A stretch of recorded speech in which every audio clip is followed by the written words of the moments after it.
ಮೀನಾ ಮಂಚದಲ್ಲಿ ಎದ್ದಿರ್ತಾರೆ. ಅವಾಗ ಸೂರ್ಯ ಬರ್ತಾರೆ. ಏನಮ್ಮ ನೀನು, ಏನು ಟೈಮಿಂಗ್ ನಿಂದು, ಎದ್ಬಿಟ್ಯಾ ಅಂತ ಹೇಳ್ತಾರೆ. ಆಗ ಮೀನಾ, ಏನ್ರಿ ಇದು, ನೀವೇನು ಇಷ್ಟು ಬೇಗ ಎದ್ದು ಅಂತ ಹೇಳ್ತಾರೆ. ಇತ್ತಗೋ ಅಂತ ದುಡ್ಡು ಕೊಡಲಿಕ್ಕೆ ಹೋಗ್ತಾರೆ ಸೂರ್ಯ ಅವರು. ಏನ್ರಿ ಇದು, ಡ್ಯೂಟಿಗೆ ಹೋಗಿ ಬಂದ್ರಾ ಅಂತ ಮೀನಾ ಅವರು ಹೇಳ್ತಾರೆ. ಏನಿಲ್ಲ, ಫೋನ್ಪೇ ಅದೆಲ್ಲ ಮಾಡ್ತಾರಲ್ಲ, ಅದರಲ್ಲಿ ದುಡ್ಡು ಹಾಗೇ ಇತ್ತು, ಅದನ್ನೇ ತಗೋ ಅಂತ ಮೀನಾ ಅವ್ರ ಹತ್ರ ಕೊಡ್ಲಿಕ್ಕೆ ಹೋಗ್ತಾರೆ. ನಿನ್ನೆ ರಾತ್ರಿ ಮನ್ಕೊಂಡಿದ್ನಲ್ಲ, ತಲೆಯಲ್ಲಿ ಕೊರಿತಾ ಇತ್ತು. ಏನು ಅಂತ, ನಮ್ಮ ಹೆಂಡ್ತಿ ಊರಲ್ಲಿದ್ದಾಗ ಹೂವಿಗೆ ಕಟ್ಕೊಂಡು ರಾಜನಂಗೆ ಇದ್ಲು. ಈಗ ನೋಡಿದ್ರೆ ಏನು ಅಂತ ಹೇಳ್ತಾರೆ ಸೂರ್ಯ ಅವರು.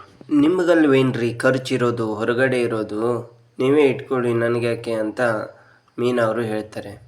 ನೋಡು, ನಮ್ಮದೆಲ್ಲ ATM ಇದ್ದಂಗೆ ಹಾಗೆ ಖರ್ಚಾಗೋಗ್ಬಿಡುತ್ತೆ, ಇಟ್ಕೋ ಅಂತ ಹೇಳ್ತಾರೆ. ನೋಡು, ಹೆಣ್ಮಕ್ಳ ಹತ್ರ ಇದ್ದರೆ ಇರುತ್ತೆ ಐಶ್ವರ್ಯ ಲಕ್ಷ್ಮಿ, ಧಾನ್ಯಲಕ್ಷ್ಮಿ, ಸಿರಿಲಕ್ಷ್ಮಿ ಅಂತ ಹೇಳೋದು. ಗಂಡ ಮಕ್ಕಳಿಗೆ ಯಾವತ್ತೂ ಹೇಳಲ್ಲ ಧನಶ, ಲಕ್ಷ್ಮೀಶ, ಶಿರೀಷ ಅಂತ ಸೂರ್ಯ ಅವರು ಹೇಳ್ತಾರೆ. ಲಕ್ಷ್ಮೀಪತಿ, ಲಕ್ಷ್ಮೀ ವೆಂಕಟೇಶ್ವರ ಎಲ್ಲದರಲ್ಲೂ ಮೊದಲಿಗೆ ಹೆಣ್ಣಿಗೆ ಸ್ಥಾನ ಅಂತ ದೇವರೇ ಹೇಳಿಬಿಟ್ಟಿದ್ದಾನೆ ಅಂತ ಸೂರ್ಯ ಅವರು ಹೇಳ್ತಾರೆ. ಮನೆ ನೋಡ್ಕೊಳ್ಳೋದ್ರಿಂದ ಹಿಡಿದು ಮನಸ್ಸಾಳೋವರೆಗೂ ಹೆಣ್ಣಿಂದೇ ಎಲ್ಲ ಜವಾಬ್ದಾರಿ. ಈ ದುಡ್ಡು ಇಟ್ಕೊಂಡ್ರೆ ಮನೆ ಜವಾಬ್ದಾರಿ ಎಲ್ಲ ಚೆನ್ನಾಗಿರುತ್ತೆ ಅಂತ ಸೂರ್ಯ ಅವರು ಹೇಳ್ತಾರೆ. ಸುಪ್ರಭಾತ ಚೆನ್ನಾಗಿದೆ ಅಲ್ಲ ಅಂತ ಮೀನಾ ಅವರು ಹೇಳ್ತಾರೆ. ಆಗ ಇನ್ಮೇಲೆ ನಾನು ಸಂಪಾದನೆ ನಿನಗೆ ತಂದು ಕೊಡ್ತೀನಿ, ನನಗೆಷ್ಟು ಬೇಕೋ ಖರ್ಚಿಗೆ ಅದನ್ನ ನಿನ್ನ ಹತ್ರ ಕೇಳಿಸ್ಕೊಳ್ತೀನಿ ಅಂತ ಹೇಳ್ತಾರೆ ಸೂರ್ಯ ಅವರು. ಹಾಗಂತ ದೊಡ್ಡವರು ಮನೆಯಲ್ಲಿ ಮಾವ ಅವರು ಇದ್ದಾರಲ್ಲ ಅಂತ ಹೇಳ್ತಾರೆ. ಆಗ ಸೂರ್ಯ ಅವರು, ನೋಡು, ಅಂತ ಮಾವನೇ ಅತ್ತೆಯವ್ರ ಹತ್ರ ಕೊಟ್ಟು ಕೈ ದುಡ್ಡನ್ನು ಕಳ್ಕೊಂಡ್ರಲ್ಲ ಅಂತ ಸೂರ್ಯ ಅವರು ಹೇಳ್ತಾರೆ. ನೋಡಿದ್ರಾ, ಹೆಣ್ಮಕ್ಳ ಹತ್ರ ಇದ್ದರೂ ಹೋಗಲ್ವಾ ಅಂತ ಮೀನಾ ಅವರು ಹೇಳ್ತಾರೆ. ನೋಡು, ಅಕ್ಕಿ ಮೂಟೆಯಲ್ಲಿ ಒಂದೊಂದು ಕಲ್ಲು ಇರುತ್ತೆ ಅಂತ ಸೂರ್ಯ ಅವರು ಹೇಳ್ತಾರೆ. ತಗೋ ಈ ದುಡ್ಡನ್ನು ತಗೊಂಡು ಇಟ್ಕೋ ಅಂತ ಹೇಳ್ತಾರೆ. ಅವ್ರಿಗೆ ಕೊಟ್ಟು ಸೂರ್ಯ ಅವರು ಹೋಗ್ತಾರೆ. ಆಗ ಮೀನಾ ಅವರು, ತಾಯಿ, ಈ ದುಡ್ಡನ್ನು ದೇವರಲ್ಲಿ ಪ್ರಾರ್ಥನೆ ಮಾಡ್ಕೊಳ್ತಾರೆ.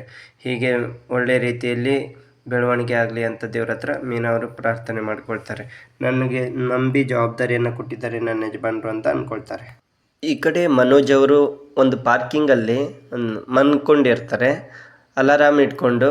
ಆಗ ಅಲಾರಾಮ್ ಆದ ನಂತರ ಹೇಳ್ತಾರೆ, ಏನು ಸರ್ ಎದ್ಬಿಟ್ರ ಅಂತ ಪಕ್ಕದವ್ರು ಕೇಳ್ತಾರೆ. ಹಾಂ, ಊಟದ ಟೈಮ್ ಅಲ್ಲ ಅಂತ ಎದ್ದು ಕೂತ್ಕೊಳ್ತಾರೆ. ಅಯ್ಯೋ, ಊಟದ ಟೈಮ್ ಆಯಿತು, ಅರೆ ಹಪ್ಪಳನೇ ಇಟ್ಟಿಲ್ಲ ಅಂತ ನೋಡ್ತಾರೆ. ಆಗ ಮತ್ತೆ ಟಿಫನ್ ಬಾಕ್ಸ್ ತೆಗೆದು ಅರೆ ಮೊಟ್ಟೆನೂ ಇಡಲಿಲ್ಲ ಅಂತ ಅಂದ್ಕೊಂಡು ಅವ್ರ ಅಮ್ಮನಿಗೆ ಫೋನ್ ಮಾಡ್ತಾರೆ.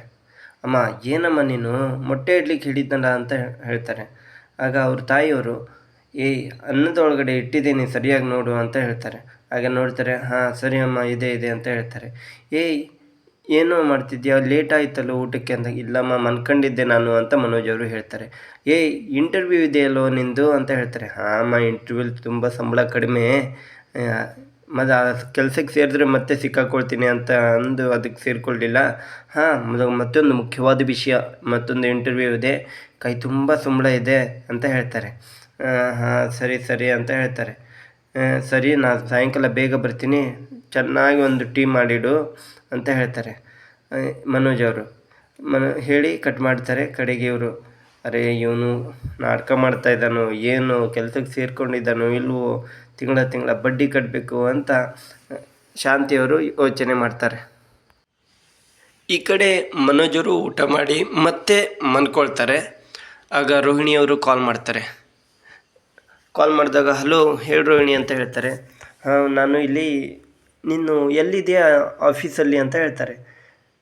ಯಾಕೆ ಅಂತ ಕೇಳ್ತಾರೆ. ನಾನು ಆಫೀಸಲ್ಲಿ ಬಂದಿದ್ದೀನಿ ಇವಾಗ ಅಂತ ಹೇಳ್ತಾರೆ.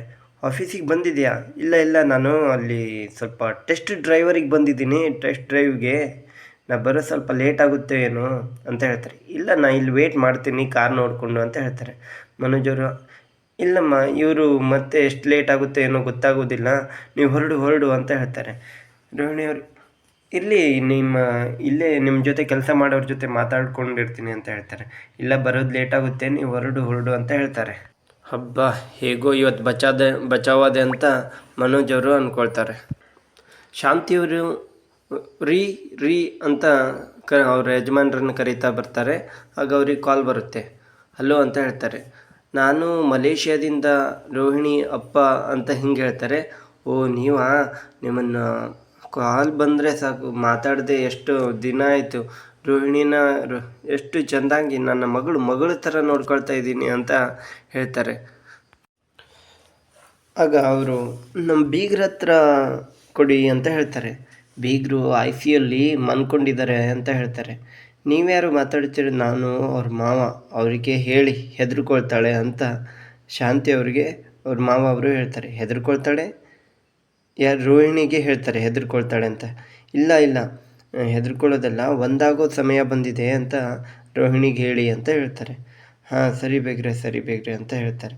ನೀವು ಯಾವಾಗ ಬೇಕಾದರೂ ಕಾಲ್ ಮಾಡ್ಬೋದು, ನನ್ನ ಮೊಬೈಲ್ ಯಾವಾಗಲೂ ಆನ್ ಇರುತ್ತೆ ಅಂತ ಹೇಳ್ತಾರೆ. ಹೇಳಿ ಇಡ್ತಾರೆ ಮೊಬೈಲ್ನ. ಆಗ ರೋಹಿಣಿಯವರು ಯೋಚನೆ ಮಾಡ್ತಾರೆ.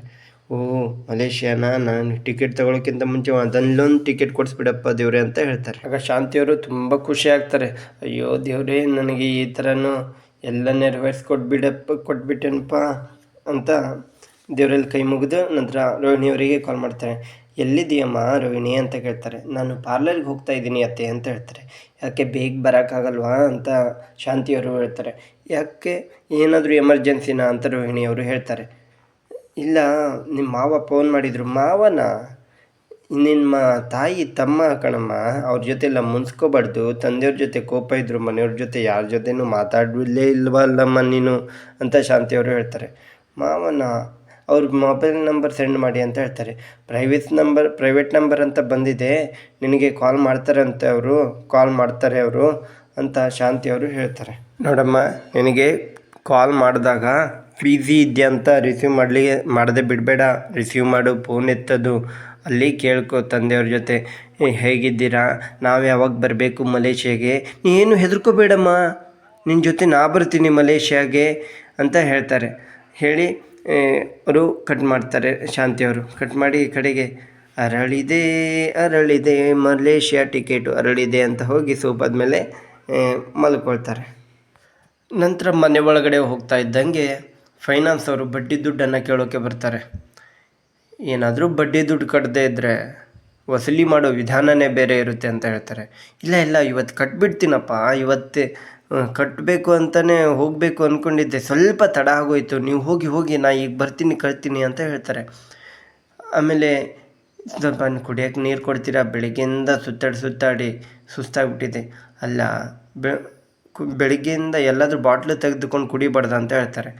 ಕಡೆಗೆ ಇವರು ಒಳಗಡೆ ಹೋಗಿ ನೀರು ತೆಗೆದುಕೊಂಡು ಬರಲಿಕ್ಕೆ ಹೋಗ್ತಾರೆ. ಅವಾಗ ರಂಗನಾಥ್ ಬರ್ತಾರೆ. ಯಾರು ಇವರು?